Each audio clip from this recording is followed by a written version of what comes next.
करते हुए आज पूरी दुनिया में अपना नाम कर रही हैं, ये इसकी वानगी है। अपने कार्यक्रम को आगे बढ़ाएंगे एक शेर के साथ। झुककर सलाम करता है समय भी उस नारी को, जिसने हर मुश्किल में खुद अपनी राह बनाई है। वो सिर्फ घर नहीं, पूरे समाज की पहचान है, और उसी के दम पे हर नई सुबह मुस्कुराई है। तो जोरदार तालियों के साथ स्वागत करें हरियाणा महिला आयोग की अध्यक्ष उषा प्रियदर्शी जी का। मंच पर मैं मैम को आमंत्रित करना चाहूंगा। जोरदार तालियों के साथ। आपने विभिन्न पदों पर जिम्मेदारियां संभाली हैं। बीजेपी ओबीसी मोर्चा की प्रदेश अध्यक्ष मैम रह चुकी हैं। महिला मोर्चा की जिम्मेदारी भी मैम ने संभाली है। वर्तमान में हमारी सहयोगी साक्षी मंच का संचालन करें। साक्षी, ओवर टू यू। जी बहुत शुक्रिया सौरभ। कार्यक्रम में हमने बहुत सारी महिलाओं को अब तक सुना है, महिला सशक्तिकरण की बात हो रही है, लेकिन मैं मानती हूँ कि महिला को सशक्त करने की ज़रूरत नहीं है, क्योंकि महिला तो अपने आप में ही एक शक्ति है। अगर ज़रूरत है तो सिर्फ अवसर देने की, अगर अवसर मिलेगा तो महिलाएं बहुत अच्छा कुछ कर सकती हैं, आउट ऑफ द बॉक्स कर सकती हैं, जिसकी हम उम्मीद भी नहीं लगा सकते। और आज अब इस सेशन में, ये सेशन आज के लिए थोड़ा खास इसलिए है क्योंकि अब ऐसी महिला हमारे साथ बैठी है जिस पर महिलाओं के हकों की जिम्मेदारी है। हमारे साथ बैठी है राज्य महिला आयोग हरियाणा की चेयरपर्सन उषा प्रियदर्शी जी। उषा जी, सबसे पहले तो मैं आपसे यही जानना चाहूँगी कि एक नेता से, एक महिला से ये जो सफ़र है इस चेयर तक आने का, ये आपने कैसे तय किया? धन्यवाद साक्षी। और सबसे पहले इंडिया न्यूज़ का धन्यवाद करना चाहूँगी, और इसलिए भी ख़ास तौर पर धन्यवाद करना चाहूँगी कि सबसे पहला मेरा इंटरव्यू घर पे जब मेरा नियुक्ति हुई थी उस दिन इंडिया न्यूज़ ने ही कवरेज मुझे दी थी। और जैसे आपने कहा कि मैं राजनीति से बढ़ बढ़कर यहाँ तक कैसे पहुँची, तो एक बहुत ही लंबा समय रहा, और एक गृहिणी के नाते भी बहुत जिम्मेदारियां हमने अपनी निभाई जी।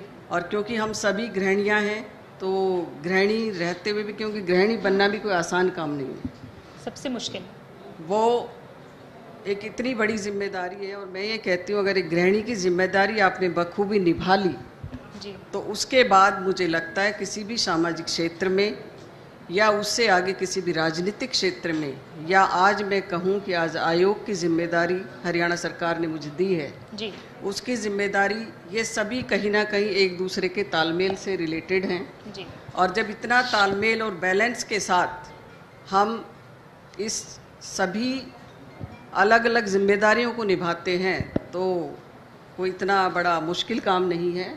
और मैं तो कहना चाहूँगी कि आज जो महिलाओं राज्य हरियाणा महिला आयोग के अध्यक्ष की जिम्मेदारी जो मुझे दी है जी, वो एक चेयरमैन का पद नहीं है, एक अध्यक्ष का पद नहीं है, वो मेरे लिए एक महत्वपूर्ण जिम्मेदारी मुझे सरकार ने सौंपी है।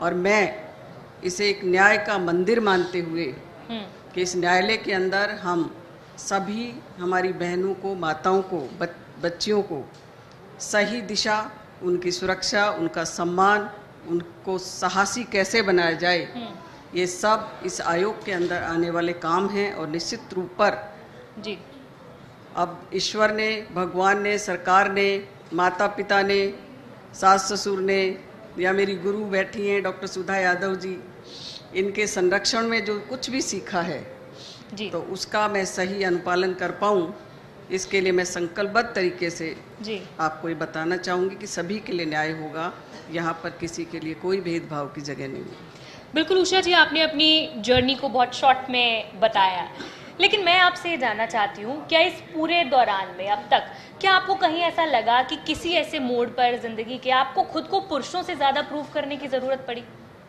बिल्कुल पड़ी ना। जब शादी करके अपने ससुराल में आए थे तो निश्चित तौर पर, जब मैं 89 में शादी हुई थी मेरी, और उस समय का जो देखने का नज़रिया था महिलाओं के प्रति वो बहुत अलग था, और आज का सिनेरियो बहुत अलग है। तो चुनौतियां तो हर मोड़ पर आती हैं। और बात अभी मैं हमारी खिलाड़ी बहनों को सुन रही थी, उन्होंने कहा जब जज्बा आपके अंदर हो और कुछ करने की इच्छा जब आपके अंदर हो, तो मुझे लगता है कोई भी रास्ता कितना भी कठिन हो हम उसको पार कर ही लेते हैं। जी बिल्कुल। उषा जी, बात कर लेते हैं महिला आयोग से जुड़ी भी, क्योंकि महिलाओं की बात कर रहे हैं तो महिला आयोग इसका एक अहम किरदार है, एक अहम हिस्सा है। लेकिन चूंकि आपने अब ज्वाइन किया है, अब काफ़ी महीने हो गए, आपने देखा होगा कि बहुत सारी महिलाएं ऐसी भी हैं जो कि थोड़ा हिचक जाती हैं, परिवार की बदनामी से डर जाती हैं, और शायद कोई ऐसी चीज़ है उनके मन में जो उन्हें तंग कर रही है, सता रही है, वो आयोग के सामने लाना चाहती हैं लेकिन नहीं लेकर आ पाती है। ऐसी महिलाओं के लिए आप क्या कर रही हैं, क्या विजन है आयोग का, क्या रणनीति रोड मैप बनाया? देखिए, ये बहुत बड़ी चुनौती है और निश्चित तौर पर कहीं ना कहीं हमारी बहन बेटियां, उनके साथ जो भी, चाहे सेक्सुअल हरासमेंट हो, चाहे मेंटली हरासमेंट हो, चाहे उनको वर्ड्स के माध्यम से, शब्दों के माध्यम से उनको उनकी बेइज्जती की जाती है, तो उनके लिए मैं यही कहना चाहूँगी, और मैं शुरू से, जब से मैं यहाँ इस काम में आई हूँ तब से हमेशा मैंने ये कहा है कि उन बहनों को बड़े साहस के साथ, उनके माता पिता को भी उनको दबाव नहीं देना चाहिए, क्योंकि ये एक ऐसी तकलीफ है दिमाग के अंदर, अगर बहन बेटी इस तकलीफ को लेकर जिएगी तो ना तो अच्छे परिवार का पालन कर पाएगी, ना वो खुद के लिए कुछ कर पाएगी, और ना ही वो एक अच्छे समाज के लिए नहीं कर पाएगी। जैसे कहा जाता है कि एक अच्छी शिक्षित महिला अपने घर के लिए, घर को शिक्षित करती है, उसके बाद अपने समाज को करती है, उसके बाद राष्ट्र को करती है। तो मैं आप सबके माध्यम से, हमारी बहुत सारी बहनें भी यहाँ पर बैठी हैं, उन सबको यही कहना चाहूँगी कि आप सब लोग उस दबाव की परिस्थिति से निकलें, और जो भी परेशानी तकलीफ आपको है, निश्चित तौर पर बिना किसी प्रेशर के आप पुलिस को अपनी कंप्लेंट कर सकती हैं, हमारे यहाँ पोर्टल पर अपनी कंप्लेंट दे सकती हैं, या फिजिकल आकर भी अपनी परेशानी को हमें बता सकती हैं। निश्चित तौर पर हरियाणा राज्य महिला आयोग उन सभी बहनों के साथ है, लेकिन उन्हें उस दबाव से, उस परेशानी से निकलना होगा। और माता पिता, क्योंकि निश्चित तौर पर रहता है कि जब वो परिवार दबाव करता है कि कहीं मेरे पिता की बदनामी ना हो, मेरी माता की बदनामी ना हो, फिर समाज में आती, समाज में मैं कैसे सर ऊंचा करके उठाऊंगी, हमेशा ही एक प्रचलन रहा है महिलाओं के ऊपर प्रेशर देने का। तो अब मुझे लगता है बदलते बदलते भारत की महिलाएं हैं, बदलता युग है, तो अब वो चेतना आनी ही चाहिए, और वो चेतना हमें लानी होगी, तभी हम सब चीज़ों से निकलकर एक अच्छा प्लेटफॉर्म महिलाओं के लिए कर पाएंगे। बिल्कुल, जिस तरह आपने भी बीच में कहा, उस बात को शॉर्ट में कहे कि अगर हम कहते हैं ना कि एक महिला को अगर पढ़ाओ, लिखाओ, ट्रेन करो तो 2 परिवारों का उद्धार होता है, तो एक महिला 2 परिवारों का उद्धार। अब खाली परिवार नहीं है, अब एक अच्छा समाज भी है, और एक अच्छा नया भारत का निर्माण भी करना है, और इन महिलाओं की सशक्ति जब होगी तभी ये नया निर्माण होगा। बिल्कुल। उषा जी, आप रोजमर्रा कि अपनी दिनचर्या में बहुत सारी महिलाओं से रूबरू होती हैं, वो आपसे आके मिलती हैं, अलग अलग तरह की, अलग अलग बैकग्राउंड से आई हुई फीमेल्स आपको मिलती हैं। क्या आपको लगता है उनसे बातचीत करके, गांव से भी आती होंगी, शहरों से भी आती होंगी, उनको अपने लिए महिलाओं के जो कानूनी अधिकार हैं, क्या आपको लगता है उनको उनकी पर्याप्त जानकारी है? नहीं, ये बहुत बड़ी समस्या है, और इसके लिए हरियाणा राज्य महिला आयोग बहुत अच्छे कदम उठाने वाला है कि हम लोग सेमिनार के जरिए से, स्कूल कॉलेज हो, या जो बहनें हमारे बड़े बड़े ग्रुप में काम करती हैं, कुछ हम एनजीओ, जो अच्छे एनजीओज हैं, उनकी भी सहायता लेकर के ये अवेयरनेस प्रोग्राम और कानून की सही जानकारी बहनों तक पहुँचे, क्योंकि कानून बहुत अच्छे उनके लिए प्रावधान कानून के अंदर है कि किसी भी तरह की मानसिक पीड़ा से, सेक्सुअल हरेसमेंट से, या उसके साथ रेप जैसे काम होते हैं, इस तरह के लिए बहुत सारे प्लेटफॉर्म हैं। तो हम इसके लिए बहुत ही जल्दी एक प्लानिंग हमारी चल रही है, और बहुत अच्छे ढंग से हम बहनों तक आयोग आपके द्वार पहुंचेगा, और सबको हेडक्वार्टर पर जाकर उनकी समस्याओं को सुनेंगे। जब हम खुद जाकर उनके पास जाएंगे तो कहीं ना कहीं उनका भी मन खुलेगा, और वो खुल के अपने मन से अपनी बातों को आयोग तक रख पाएंगी। तो ऐसा एक प्लानिंग हमारी बहुत अच्छी चल रही है, और निश्चित तौर पर उसको जल्दी लागू भी करेंगे। जी, बहुत अच्छी बात है, और एक बहुत अच्छा मुहिम साबित होगा। महिलाओं को अगर उनके अधिकारों की जानकारी हो तो बेटर अपने लिए वो फाइट करने की जो हिम्मत है वो रख सकती है। इसी के साथ उषा जी, फिलहाल हम देखते हैं, मैं जब आपसे बात भी करती हूँ, आप बताते हो कि सबसे ज़्यादा केसेस जो हैं वो वुमेन कमीशन के पास या तो लिव इन रिलेशनशिप्स के आते हैं, या फिर NRI केसेस जो हैं वो सबसे ज़्यादा आते हैं। और किस तरह के जो केसेस हैं फिलहाल आपके पास आ रहे हैं महिलाओं से आधार? देखिए, कुछ एरिया हमारे यहाँ, मैं कहूँ पंचकुला के नियर बाय, जैसे अंबाला हो गया, यमुनानगर हो गया, करनाल हो गया, इस तरह के जो डिस्ट्रिक्ट हैं, यहाँ से एनआरआई केसेज हमारे पास बहुत ज़्यादा आते हैं कि बेटियों की शादी होती है और फिर उसका पति उनको वहाँ ले जाने से मना करता है और वो वहाँ पर चाहे वो दूसरी शादी करे, लिव रिलेशन में रहे या कुछ भी, उसका अपना एक सिस्टम है। और उसके बाद वो बेटियाँ जब हमारे तक आती हैं तो निश्चित तौर पर बहुत पीड़ादायक स्थिति होती है, क्योंकि एक तो चैलेंज भी बहुत बड़ा है कि जब विदेश में व्यक्ति है तो उसको ढूंढ कर लाना एक बड़ा चैलेंज है।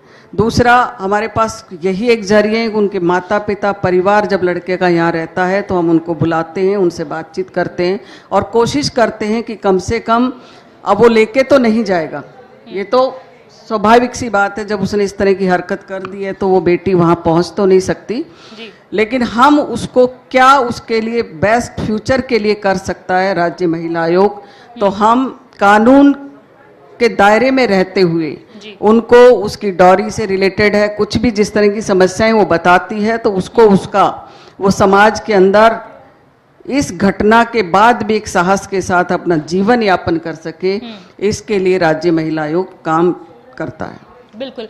उषा जी, वैसे तो हम बात महिलाओं के अधिकारों की कर रहे हैं, उनके हकों की कर रहे हैं, लेकिन एक सिक्के के दोनों पहलू होते हैं।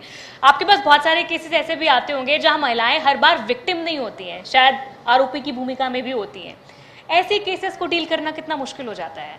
क्या आपको अभी भी लगता है कि वो एक फेज है ना, वो बोलते हैं कि भाई एक महिला ही महिला की दुश्मन होती है, इस बात से कितना मतलब आप ताल्लुक रखते हैं? मैं भी एक महिला हूँ और मेरे सामने बैठी भी सभी महिलाएं, तो मैं दुश्मन तो नहीं कहूँगी, लेकिन हाँ, कोई ना कोई दबाव, प्रेशर, चाहे माता पिता का है या चाहे समाज का है या फिर कुछ फ्रेंड सर्कल भी आजकल इस तरह का बन जाता है कि हमारी बेटियां भी थोड़ा सा भटक जाती हैं अपने मतलब वो करना क्या चाहती, करना उन्हें क्या चाहिए, उस दिशा से जब भटकती हैं तो इस तरह के केसेज हमारे पास आते हैं। और जब वो केसेज आते हैं तो निश्चित तौर पर, मैं तो महिलाओं में ही मैंने काम किया, लगभग 2.5 साल का एक्सपीरियंस मेरा रहा है, उससे पहले भी मैंने विभिन्न क्षेत्र में काम किया है, सोशल एक्टिविटीज भी मैं रही हूँ, तो ये पहचानना बहुत मुश्किल नहीं है, मतलब मेरे लिए पहचानना मुश्किल नहीं है।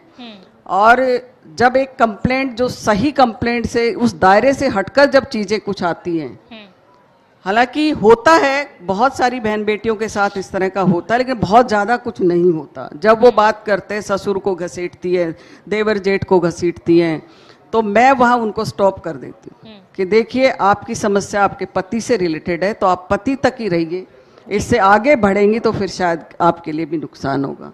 और उन बहन बेटियों को भी कहना चाहूँगी कि इस तरह की फेक कंप्लेंट्स लेकर नहीं आए। अभी आपने जैसे लिव एंड रिलेशन का जिक्र किया, इसमें मैं विशेष, क्योंकि ये समाज के लिए बड़ी एक भ्रामक स्थिति बन गई है। बिल्कुल।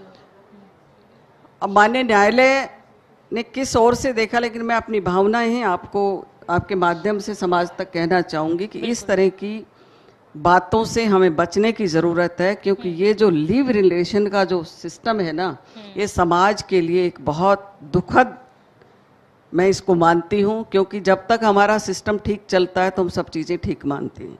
जिस दिन थोड़ी सी अनबन हो गई, तो अभी घटनाएं आपने रिसेंटली कितनी अजीब गरीब घटनाएं देखी हैं कि लड़का लड़की को मारता है, लड़की लड़के को मारती है, तो ये बहुत बड़ी विसंगति मुझे लगता है समाज के अंदर आई है और हम सबको मिलकर इसको रोकना भी चाहिए। बिल्कुल।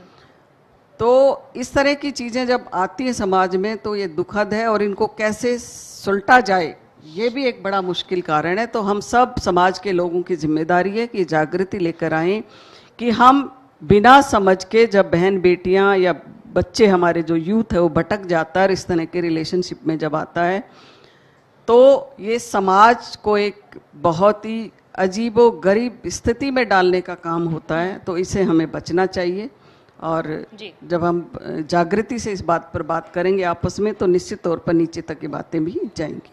उषा जी, बहुत अच्छा लग रहा है आपसे बात करके, लेकिन मैं माफ़ी चाहूँगी, समय की थोड़ी कमी है। एक आखिरी सवाल मैं आपसे पूछना चाहूँगी, एक बहुत क्विक संदेश मैं आज की नौजवान पीढ़ी की लड़कियों के लिए चाहूँगी कि आप क्या देना चाहेंगी ताकि उन्हें अपनी सपनों की उड़ान भरने में ताकत मिले? देखिए, सबसे पहले तो मैं बेटियों से और बेटों से भी कहना चाहूँगी कि हम लोग इस भारत के निवासी हैं, यहाँ की संस्कृति, यहाँ के संस्कार हमारे लिए महत्वपूर्ण होना चाहिए। जिस माता पिता ने हमें जन्म दिया है, उनको कई बार हम जब कमाने खाने लग जाते हैं तो हमें ऐसा लगता है कि अब हमारी अपनी एक लाइफ है, तो मेरा ये भी मानना है कि माता पिता का घर कोई आश्रम नहीं है। जब उन्होंने पाल पोस कर आपको बड़ा किया, यहाँ तक लेकर आए, तो उनका सम्मान आपके लिए ज़रूरी है। दूसरा जो नशा है, ये नशा बहुत ही गलत काम, जो ये जितने भी रेप, ये उत्पीड़न, हरेसमेंट, टॉन्टिंग, ये जिस तरह की चीज़ें आती हैं, मैं इसको बड़ा एक कारण नशे को मानती हूँ, जो आज का यूथ इस दिशा की ओर बढ़ रहा है। तो हम सब का नैतिक जिम्मेदारी भी है, कर्तव्य भी है। जो माताएं, उनसे मैं कहना चाहूँगी कि इस तरह की चीज़ों में जब बच्चा जा रहा है तो हमें उसकी रोक के लिए सबको एक चेन बनाकर, हाथ से हाथ पकड़ करके हमें इस मुहिम के खिलाफ काम करना होगा। और माँ जो है वो सबसे बड़ा इसके अंदर है, उसको पता है कि उसका बेटा, बच्चा, बेटी किस दिशा में जा रहा है, तो वो अपने इस भारतीय संस्कृति को समझते हुए पाश्चात्य सभ्यता एक उन्नति के लिए तो हम अपना सकते हैं, लेकिन हम भटकने के लिए, अब घर का नाश करने के लिए मुझे लगता है हमें नहीं इस